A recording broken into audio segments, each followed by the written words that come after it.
할렐루야, 반갑습니다. 오늘은 좀 슬프고 가슴이 좀 찡한 그런 간증입니다.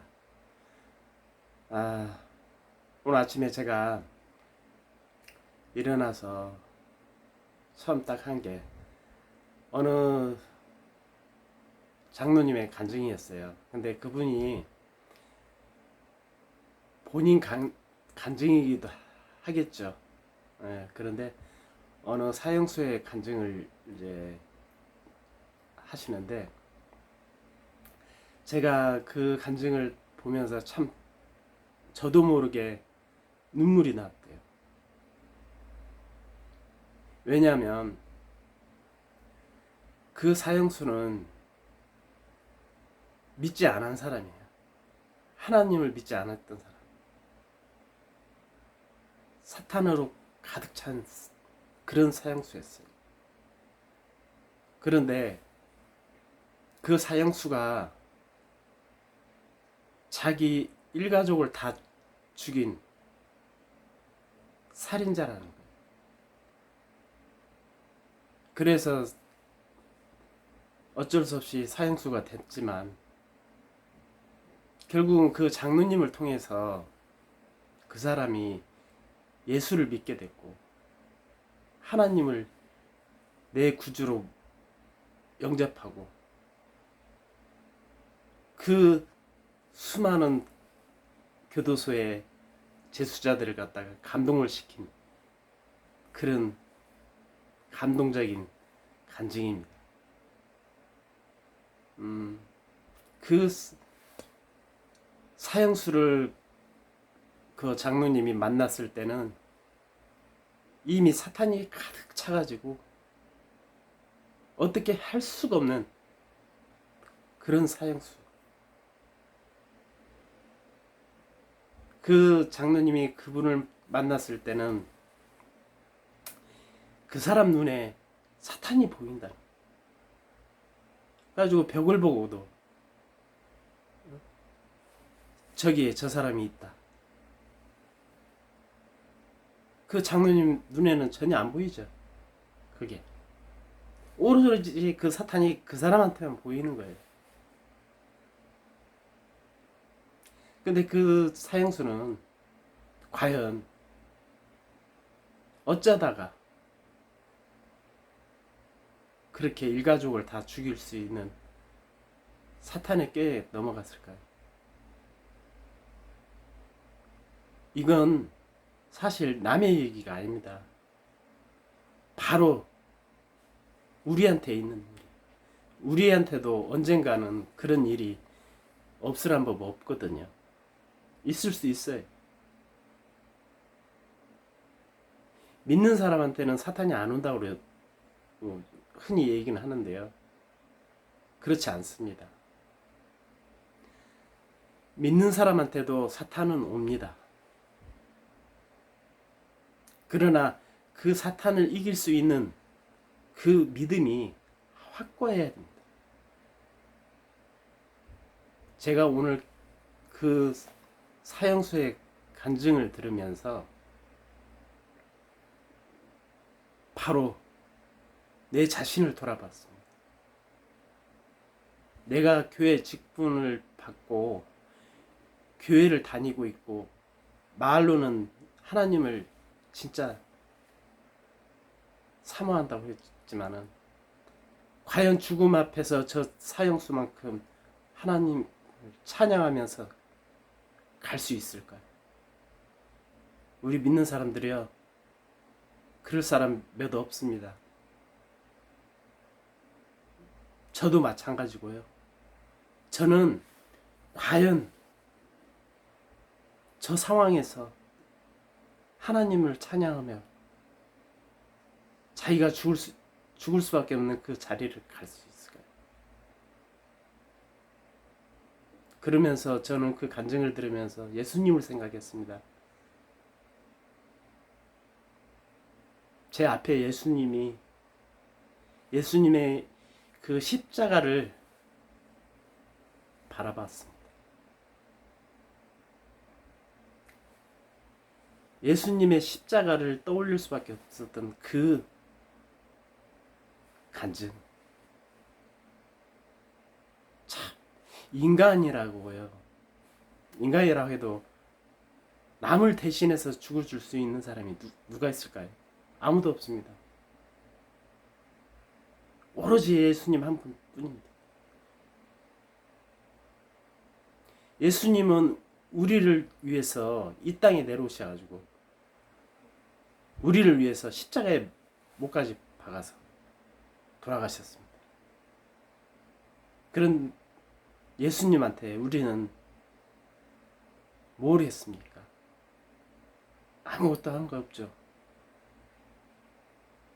참, 오늘 그 간증을 제가 보면서 참 눈물 없이는 들을 수 없는 그런 간증이었습니다. 저 일이 바로 내 일이구나. 그런 것이 내 가슴 속에 와닿았습니다. 그러면 내가 그 간증을 우연하게 봤을까요? 아닙니다. 하나님이 나를 쓰기 위해서 나를 준비시키려고 너 저만한 믿음 가져봤냐? 네가 나를 믿으려면 저만한 믿음을 가지고 신앙생활을 하라. 이런 교훈이에요. 여러분, 남의 일이라 해서 함부로 판단하지 마시고 남의 일이라고 해서 그냥 무시하지 마세요. 남의 일도 바로 제 일입니다. 나한테 있는 일입니다. 그런 일이 나한테 없으란 법은 없습니다. 오늘 내가 길을 가다가 갑자기 사고를 당할 수도 있고 갑자기 죽을 수도 있는 일인데 과연 내 자신이 그 죽음에 준비를 하고 있는지. 흔히 우리 믿는 사람들 그런 말 잘합니다. 과연 내가 죽으면 천국을 갈 수 있을까요? 그건 본인 학위에 달려있겠죠. 저 학위에 달립니다. 저는 때로는 그런 생각도 합니다. 무슨 생각을 하냐? 아직까지는 제가 혼자기 때문에 때로는 죽음을 한번 생각해 본 적도 있어요. 과연 내가 오늘 밤에 하나님이 나를 데려간다면 내가 할렐루야 하고 찬양하며 떠날 수 있을까? 하나님이 부르시는데 나 못 간다고 하면서 발버둥 치지는 않을까? 못 간다고 하는 것은 내가 그만큼 하나님 앞에 떳떳하지 못하다는 거예요. 그런데 이제 만약에 우리가 진짜 하나님이 부른다면 이해하고 갈 수 있는 그런 확실한 믿음, 또 하나님 앞에 그만큼 해야겠죠. 뭐 전도를 많이 해서 자신이 있다든가. 저는 하나님 앞에 내세울 게 하나도 없습니다. 진짜 교회 직분은 받았지만 내세울 게 없어요. 얼마나 부끄러운 삶을 살았는지 아직도 내 자신이 부끄러워요. 주님 앞에. 그렇게 살아온 저를 주님께서는 내가 너를 사랑하는 것. 여러분, 과연 여러분은 주님 앞에 사랑받는 자녀였는지, 이 시간 또 한번 다시 내 돌아온 그 시간들을 한번 되새겨 보세요. 과연 내가 주님 앞에 얼마나 칭찬받을 일을 했고 얼마나 부끄러운 일을 많이 했는지. 주님 앞에서는 아무것도 내세울 수밖에 없는 게 우리들의 인간입니다. 주님은 우리를 위해서 목숨까지도 버리셨는데 우리는 주님을 위해서 도망만 다녔어요. 하나의 도망자예요. 우리는. 수많은 사람들이 아직도 그걸 몰라요. 저 오늘사 그걸 깨달았네요. 진짜 내가 주님이 부르신다면 과연 예스로 하고 갈 수 있는지. 못 갈 것 같아요. 왜요? 내가 주님을 위해서 한 게 하나도 없잖아. 내세울 게 없잖아. 그런데 오늘 그 사형수는 자기가 사형 선고를 받고 그렇게 사탄한테 시달리면서 그 감옥살이를 하다가 그 장로님을 만나서 주님을 영접하고 그 다음에 사형이 집행되는 날 그 사형장을 들어가기 싫어해서 발버둥 치는 그 사형수들 못지않게 주님을 찬양하면서 그 사형장에 들어갔던 그 사형수, 그 사형수를 보면서 내 자신이 얼마나 부끄러운지 몰라요. 지금.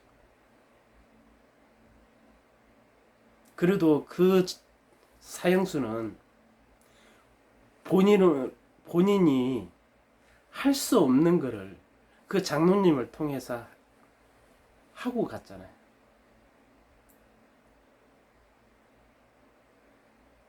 거의 한 700명이라는 숫자를 그 안에서 전도를 했다고 그래요. 그 사형수가. 근데 그 교도소란 곳은 사실 자유롭지도 못합니다.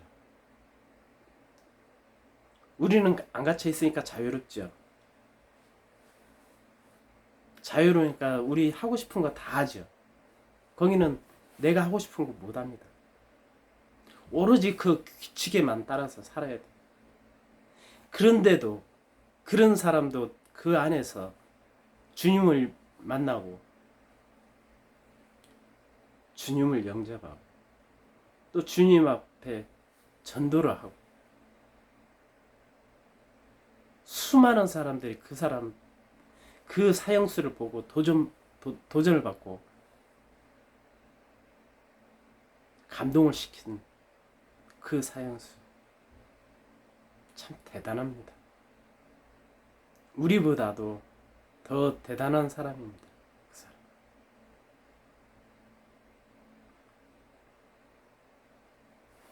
우리가 교회에서 설교를 듣다 보면 목사님 설교에 내 가슴팍에 탁 와서 꽂히는 그런 비수가 하나씩 있을 겁니다. 누구나 다 체험했을 겁니다. 그 비수요. 목사님이 하시는 거 아닙니다. 바로 나 같은 사람을 깨우치기 위해서 그 목사님 입을 통해서 우리한테 전달해 줍니다. 저는 앞전 주일에 그런 설교를 들었습니다. 어떤 말을 들었냐면 교인이 한 교회를 열심히 섬겨야지 왜 여기저기 옮겨 다니는 그 말은 누구한테 했을까요? 본인이 그랬으면 나한테 한 거예요. 내가 그리 왔으니까. 나보고 듣고 깨우치라고. 놀라우신 하나님. 그 목사님 입을 통해서 나의 잘못을 깨우쳐주는 그런 하나님. 맞습니다. 어느 부모가 자식이 잘못된 길을 가는데도 그걸 막지 않는다면 그건 부모가 아니죠. 하물며 인간을 창조하신 하나님이 하나님 모습 그대로, 우리가 하나님을 보지는 않았으니까 하나님 모습이 어떻게 생겼는지 모르죠. 근데 성경에 창세기를 보면 하나님 형상을 따서 우리를 창조했다고 했어요. 그런 하나님이 얼마나 우리 한 사람 한 사람이 소중했을까요? 아직도 주님을 믿지 않는 수많은 사람들, 바로 주님 앞으로 이끌 수 있는 게 바로 우리가 해야 될 일입니다. 우리가 주님 앞에 그들을 데리고 나갈 수 있는 그 용기 하나만 가진다면 주님께서는 더 이상 우리한테 바랄 게 없을 겁니다. 아직도 그런 믿음 없는 내 자신이 얼마나 원망스럽고 얼마나 후회스러운지. 어쩌면 제가 이 영상을 이렇게 해서 내보낼 수 있는 것도 주님의 은혜라고 생각합니다. 네가 사람들 앞에 서지 못하니까 너 혼자는 잘 떠들지. 네가 가지고 있는 그 재능으로 전도해. 이런 식으로 저한테 깨우쳐주고 있습니다. 하나하나 그 모든 일들이 저는 내가 잘나서, 내가 재능이 좋아서? 아니요. 전 재능 하나도 없습니다. 저 자신을 본다면 내세울 거 아무것도 없습니다. 그러나 주님께서 주시는 그 말씀 속에서 저는 깨우침을 받고, 주님께서 깨우쳐 주는데도 그 깨우침을 받지 못하는 사람은 얼마나 불쌍하고 한심하겠습니까? 아마 하나님께서는 통곡을 하실 겁니다. 내 사랑하는 자녀가 저렇게 잘못된 길만 가고 있는데 얼마나 통곡하겠어요. 저는 아직까지 가정을 이루어보지 않아서 그 심정을 모르기는 다는 알 수 없겠지만, 그 심정을 모르진 않겠지만, 실제로 그런 걸 보면서 저는 그런 걸 느꼈습니다. 부모 마음이 바로 저런 거예요. 네. 사람이 살다 보면 어떤 때는 진짜 죽고 싶을 만큼 괴로울 때도 있고, 어쩔 때는 가슴이 벅찰 만큼 서러울 때도 있고. 여러분, 그런 사람들 찾아가 주십시오. 저도 깨달았습니다. 그거를. 누가 아파하면 그 사람 일이겠지. 그러고 말았어요. 아니요. 내 이웃이 아픈 것은 바로 제 자신한테도 있다는 겁니다. 내가 그 사람을 위로할 수 없고 내가 그 사람을 위해서 기도할 수 없다면 그건 하나님의 백성이 아닙니다.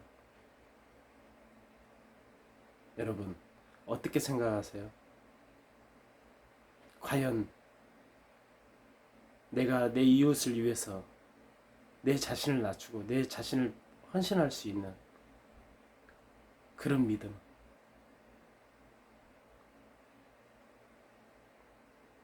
제가 이 간증을 들으면서 참 엄청 울었습니다. 우리 아버지 돌아가실 때, 어머니 돌아가실 때, 물론 그 자리에 있지 않았기 때문에 울어본 적은 없습니다. 하물며 돌아가셨다는 그 말을 들었을 때도 눈물 한 방울도 안 나왔었어요. 근데 제가 하나님을 믿으면서 눈물이 많아졌어요. 다른 사람의 슬픔을 저는 외면하면서 살았어요. 그 사람이 슬픈데 왜 내가 울어?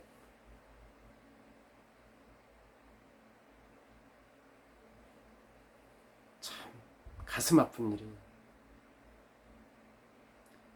남의 아픔을 그냥 외면한 내 자신이 너무 원망스럽고 하나님 앞에 너무 부끄럽고, 과연 우리가 주님한테 할 수 있는 게 뭐가 있을까요?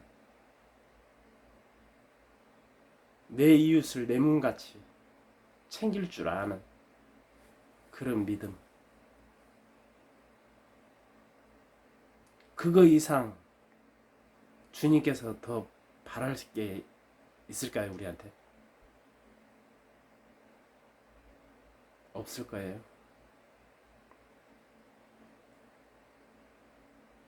하나님께서 우리한테 수많은 축복을 부어주기를 원하셔요.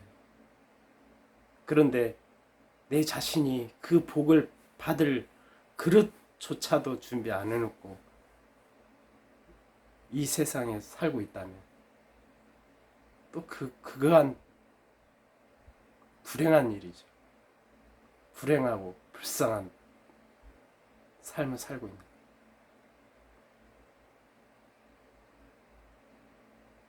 어떻게 나 같은 사람이 하나님 믿는다고 하면서도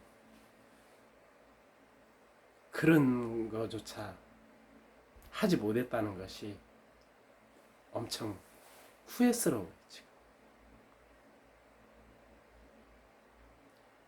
우리가 하루하루 살면서 매일